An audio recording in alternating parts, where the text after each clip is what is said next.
মধ্যবিত্তের সংসারে একটু বুঝে সুঝে চালাতে হবে। এখন যে অবস্থা হয়েছে, একবার রান্না করে দুবেলা খেতে হবে। রাধে রাধে বন্ধুরা, কেমন আছো সবাই? আশা করি সবাই ভালো আছো, সুস্থ আছো। সকাল থেকে ব্লগটা শুরু করছি। একটু উষ্ণ গরম জল করে জামা কাপড়গুলো ভিজিয়ে রেখে দিচ্ছি। এখন আর কাচবো না, সব ভিজিয়ে রেখে দেবো, পরে বেলাতে কাচবো। তো রান্না বসাতে হবে, প্রভুজি আবার কাজে যাবে। আর ঘুরতে গেছিলাম তো সেই জামা কাপড় পরে আছে, এমনি ঘরের জামা কাপড় সমস্ত কিছু কাচতে হবে। তো ওই একটু একটু করে কাচবো। হাঁড়িতে জল বসিয়ে দিয়েছিলাম, সেটা গরম হয়ে গেছে। তো ডাল ভিজিয়ে ধুয়ে নিয়েছি, মটর ডাল, এটা একটু গরম জল ওই দিয়ে দিলাম হাঁড়ি থেকে তুলে।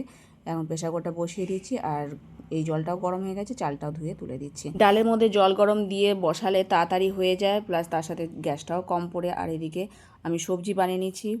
পেঁপে ছিল ডালের মধ্যে, আবার পেঁপেটা দেবো, একটা দুটো সিটি দিয়ে নাবিয়ে রেখে আবার পেঁপেটা দিয়ে দেবো, নাহলে একসাথে দিলে আবার সিটকে যায়, ডাল সেদ্ধ হয় না। আর বাঁধাকপি বানিয়ে নিয়েছি, বাঁধাকপিটা একটু সেদ্ধ করে নিয়েছি তাড়াতাড়ি রান্না হওয়ার জন্য। অন্যটা হয়ে গেছে, এবার নাবিয়ে রাখবো। একটু নাবিয়ে রেখে দিই, পরে আবার ফ্যানটা ঝাড়িয়ে নিই, তাহলে একটু গ্যাসটা কম পড়ে। আর এই যে আলুতে একটু লবণ মাখিয়ে রাখছি, সব কিছু লবণ মাখিয়ে রাখলে নরমটা তাড়াতাড়ি হবে, সেদ্ধও তাড়াতাড়ি হয়ে যাবে। এখন যা অবস্থা হয়েছে গ্যাসের, মানে গ্যাস পাওয়া মুশকিল। তো মধ্যবিত্তের সংসারে একটু বুঝে সুঝে চালাতে হবে, আর একবার রান্না করে যাতে দুবেলা হয় সেটা চেষ্টা করতে হবে।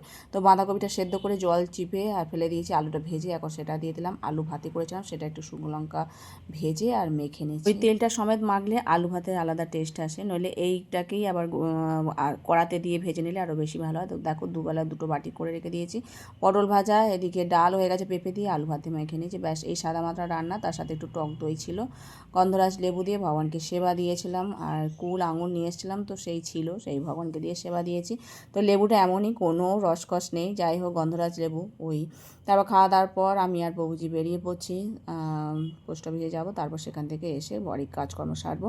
তো চলে এসেছি, এখন বাজে 1:30 মতো। তো এসে জামা কাপড় চেঞ্জ করেছি, একটু বসে তারপরে এই নুন আর তেঁতুল দিয়ে পেতলের থালাগুলো এরকম করে মাখিয়ে রেখে দিলে ভালোভাবে পরিষ্কার হয়ে যায়। তো অন্যদিকে অন্য বাসনগুলো ধোবো, ততক্ষণে এটাও মানে পরিষ্কার হয়ে যায়। নুনের সাথে লেবু দিলেও খুব ভালো পরিষ্কার হয়। তো আমি তো এরকম করেই পেতলের বাসনগুলো পরিষ্কার করি, এমনিতে শুধু সাবান দিয়ে পরিষ্কার হয় না। তো এটা হলো দুপুরবেলা। প্রভু যে এবার শাক নিয়ে এসছে, আর এদিকে নারকেল নিয়ে এসছে। তো সবজি নিয়ে এসেছিলো, কাঁচা সবজি, আলুও বাড়ন্ত ছিল, তো 2-3টে আলু ছিল, সেই আলুটার জায়গায় এখন তুলে দিচ্ছি। তারপর দুপুরে প্রসাদ পাবো। এটা হলো সন্ধ্যেবেলা, সন্ধ্যা আরতি করে নিচ্ছে। তারপর প্রভু যে একটু বেরোবে বলছিল, তো ওইদিকে আমার শাকও আছে, কাজও আছে, তো শাকটাকে বেছে রাখলে সুবিধা হয়। তো লাউ শাকটাকে এখন বাছতে বসেছি, তারপর রাতে রান্না করবো। আর তরকারি আলাদা করে রেখে দিয়েছি। আর ভগবানের জন্য দুপুরবেলায় মিষ্টি নিয়ে এসেছিলো, সেই মিষ্টি দিয়ে ভগবানকে সেবা দেবো। আর প্রভুজি যখন এসেছে তখন আরও টুকটাক জিনিসপত্র নিয়ে এসছে, এই যে এইগুলো সব আনতে বলেছিলাম।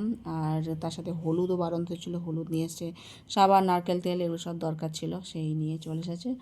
যাই হোক, আমি আবার আটা মেখে রুটি করে নিয়েছি, গরম গরম রুটি দিয়ে ভগবানকে সেবা দেবো। তো রুটি কটা হয়ে যাক। আর ওবেলার অন্ন একটু ছিল, গবু আর জয়িতা অল্প অল্প করে, মানে দুটো একটা করে রুটি প্রসাদ হবে বললো, তাই অল্প করেই করেছি। আর এই যে মিষ্টি নিয়ে এসেছিলো সন্দেশ, তো ভগবানকে এখন শশা ছাড়িয়ে দিয়েছি, আর এই মিষ্টি দিয়ে রুটি দিয়ে ভগবানকে সেবা দিয়েছিলাম। আর রাতের মহাপ্রসাদ এই। আর আজকের মতো ভিডিও এখানে শেষ করছি। সকলে ভালো থেকো, সুস্থ থেকো, হরে কৃষ্ণ।